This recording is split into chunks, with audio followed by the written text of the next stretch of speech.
Israel और Hamas के बीच जंग जारी है। अब ईरान ने इजराइल पर पलटवार करते हुए हमला बोल दिया है, यानी इजराइल दोहरे मोर्चे पर घिर गया है। एक तरफ ईरान ने इजराइल को नई टेंशन दे दी है, दूसरी तरफ हमास ने भी अपने तेवर दिखाने शुरू कर दिए हैं। इजराइल ने कहा है कि हमास ने संघर्ष विराम प्रस्ताव को खारिज कर दिया है। इजराइल की खुफिया एजेंसी मोसाद के मुताबिक ईरान द्वारा समर्थित उग्रवादी संगठन हमास ने मध्यस्थों द्वारा जारी प्रस्ताव को ठुकरा दिया है। मोसाद ने सीधे तौर पर यह नहीं कहा कि इसके पीछे ईरान ही है, लेकिन ऐसा माना जा रहा है कि हमास ईरान के साथ युद्ध में उलझे इजराइल के साथ फिलहाल कोई समझौता नहीं करना चाहता, बल्कि वो इसका फायदा उठाना चाहता है। इजराइल की तरफ से यह कहा गया है कि हमास के साथ संघर्ष विराम को मुमकिन बनाने की उसने काफी कोशिश की, लेकिन हमास अपनी जिद पर अड़ा है। बता दें कि हमास और इजराइल के बीच युद्ध विराम की बातचीत अमेरिका, कतर और मिस्र की मध्यस्थता में चल रही है।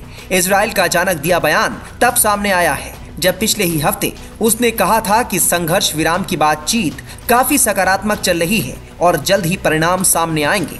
अब ईरान के ड्रोन और मिसाइल हमलों के बाद इजराइल पर एक और युद्ध का संकट मंडरा रहा है। हालांकि इजराइल का कहना है कि वो खुद को सुरक्षित रखने और दुश्मन को चोट पहुंचाने का पूरा दमखम रखता है।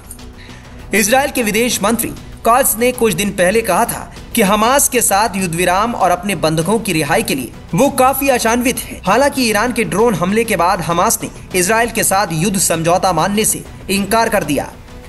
बता दें कि पिछले साल 7 अक्टूबर को दक्षिणी इजराइल पर हवाई हमला करके हमास ने 1200 लोगों को मौत के घाट उतार दिया था।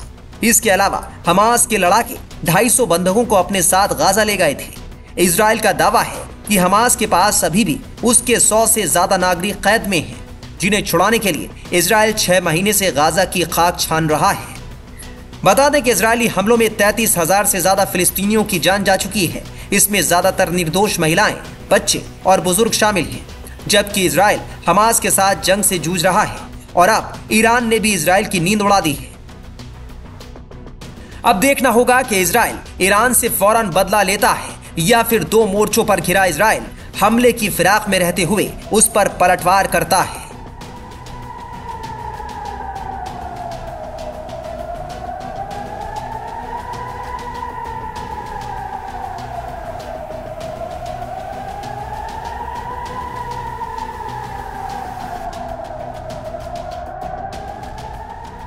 टाइम्स नाउ नव भारत डिजिटल की रिपोर्ट।